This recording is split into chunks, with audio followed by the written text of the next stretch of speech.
Hello and welcome again. Um, if you're joining us today, so good morning, good afternoon, good evening, wherever you are. I just want to check the technology is reaching everybody. I'm very excited today. Got some announcements again.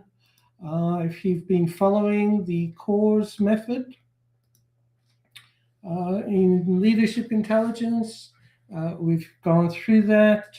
The book uh, you've probably seen me talk about this. So, without further ado, where should I put that? On that side? There we go. Um, yeah. So, let's just check everything is working and we can get going.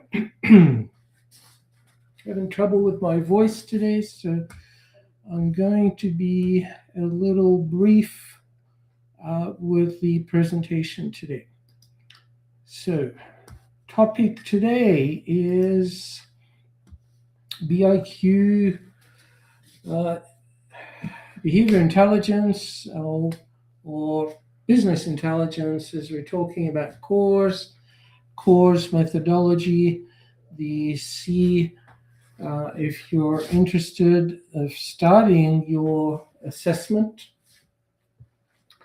you can get that at biqorg.com/Lisa. By the way, while we're making sure everything is working, today's session will be the last of this series on COARS, especially that will be available online through social media.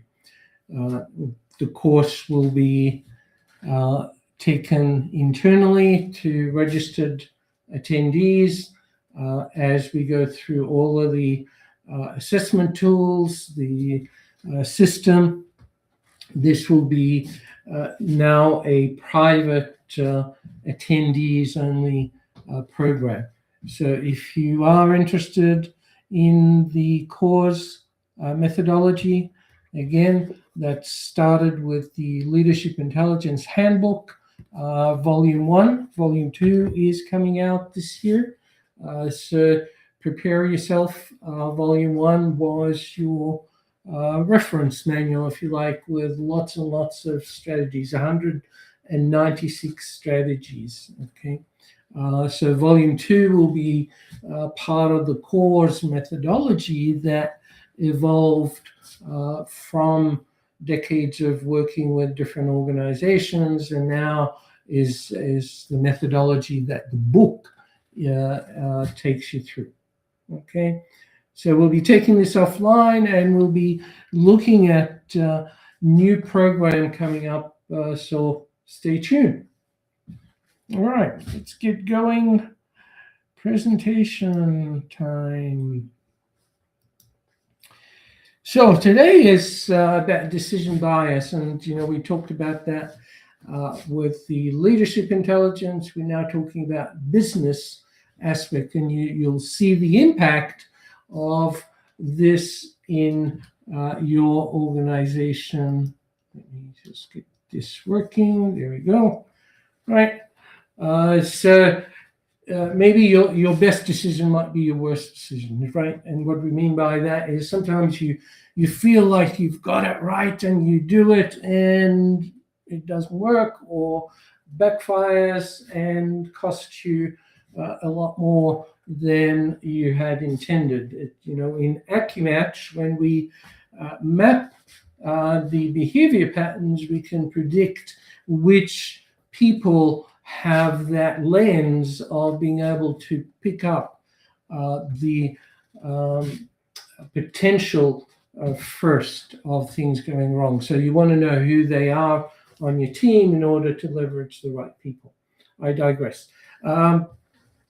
So decision bias, has cost many very large companies. So if you're not paying attention to this, you really need to listen because we've seen it. I've been there. I was instrumental in approaching Blockbuster they could have been the next Netflix, if you like, or they could have eliminated the need for Netflix had they done and listened and paid attention. So they believe their decision bias was their belief, right? Oh no, this will never happen, it will never take off. And we see it today. You've got the people that are the early adopters jumping onto AI, and those that are saying, oh, you need to be careful, don't share your information. There's all of the people that are seeing all the things that can go wrong. It's not negative, it's just a different lens of looking at things. So today we'll walk through 5 different areas that affect decision bias. And they're really important because you've got to listen and pay attention to what's going on in reality versus what's going on between our ears that impacts the business. So I'll talk about groupthink. You probably jump to conclusion on that. You're probably 50% right. We'll see. Confirmation bias and anchoring. This is an important one. We all do it to some extent. So how do you protect yourself against these things? So it's not just a matter of saying, yes, I know about these things. It's about, in fact, that is, as we talked about last week, your blind spot, right? So the fact that you're saying, oh, I know about these things, you haven't really explored what you don't know within what you know. You've just proved the bias. Overconfidence, the money pit, the emotional hijack, and the bias audit, which then becomes an important part of how you deal with that. All right. So groupthink, you've probably guessed this already. It's, at the strategy meeting, everybody's lovey-dovey. They're all agreeable. Nobody wants to shake the tree, if you like, or fear of sabotaging their career by speaking up. They can see things that are wrong, but they want the meeting to just finish and get out of there. All of those things become part of that trap. The person that speaks the loudest.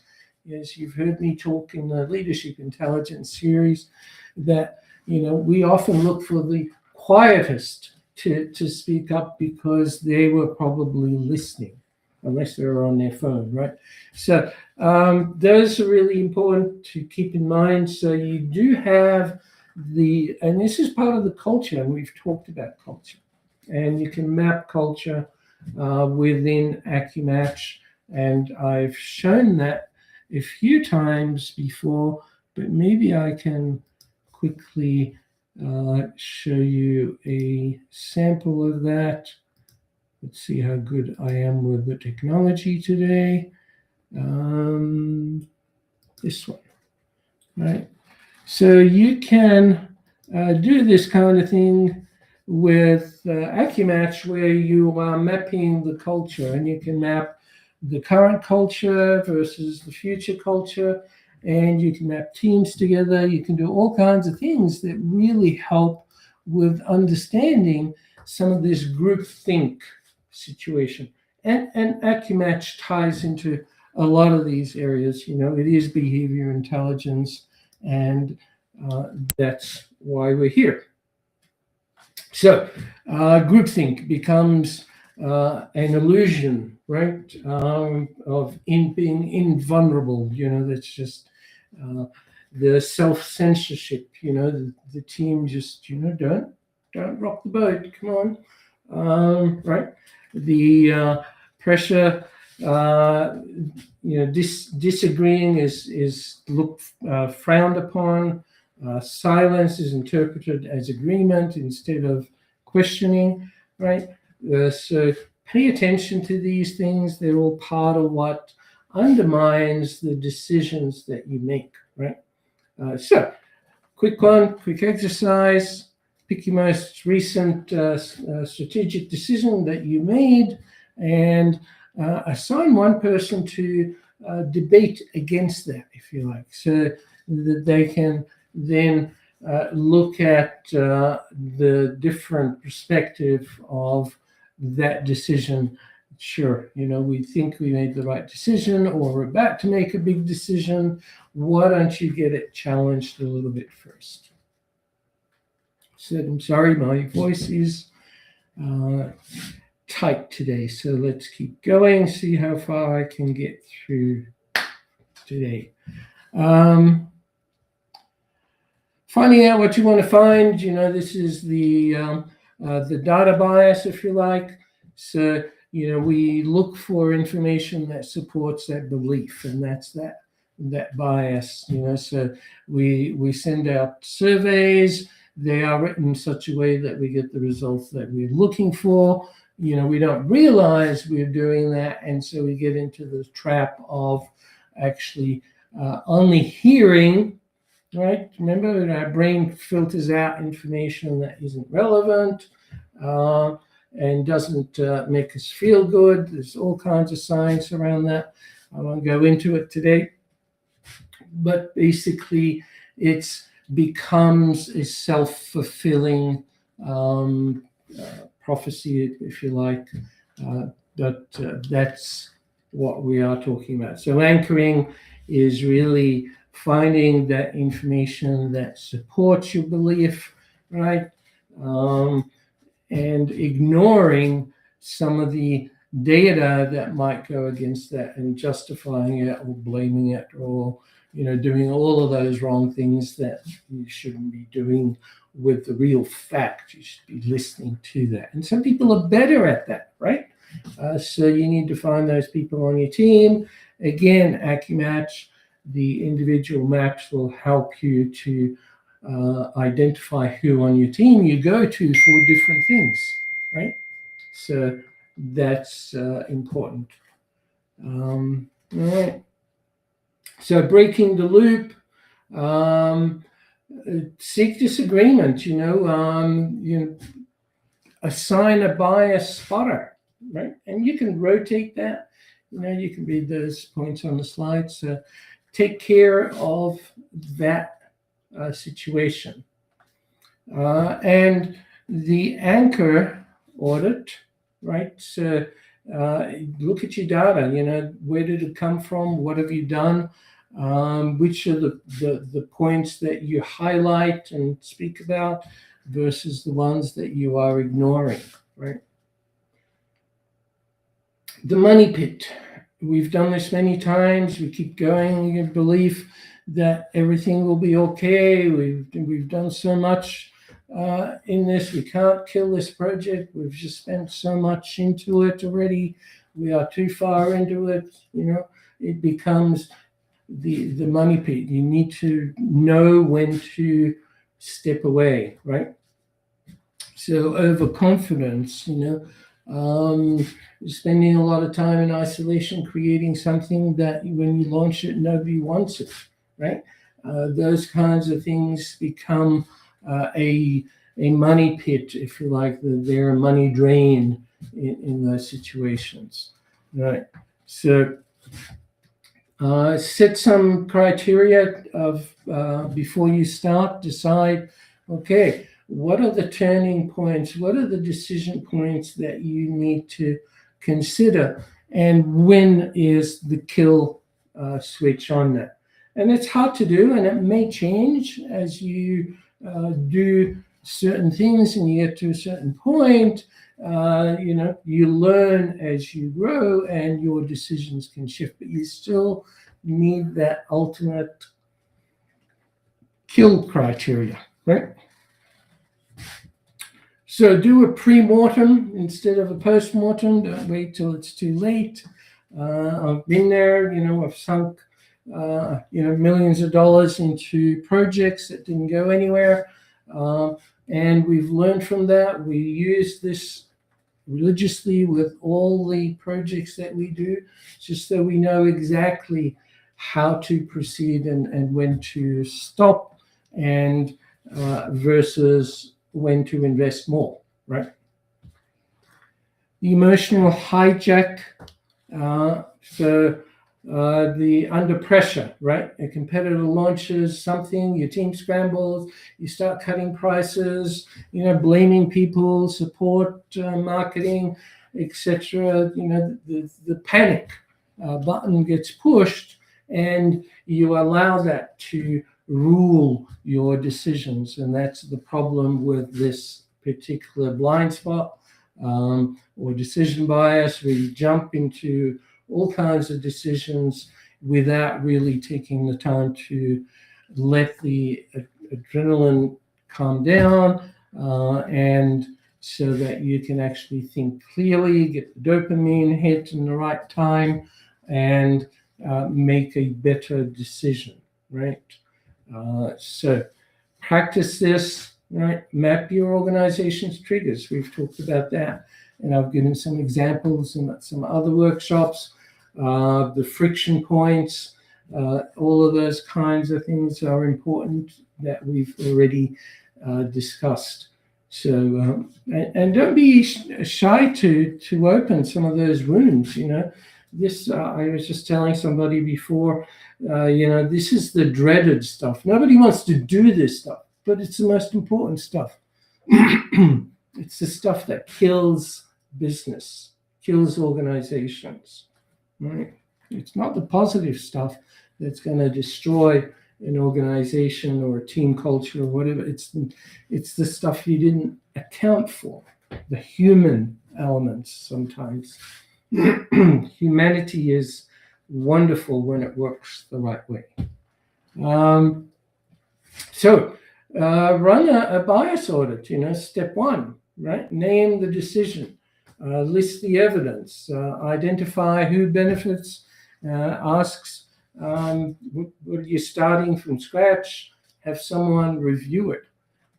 Have the devil's advocate in the group critique it, the debate against it that we talked about. So you can build that into your projects, and then the audit becomes part of the consideration for any project.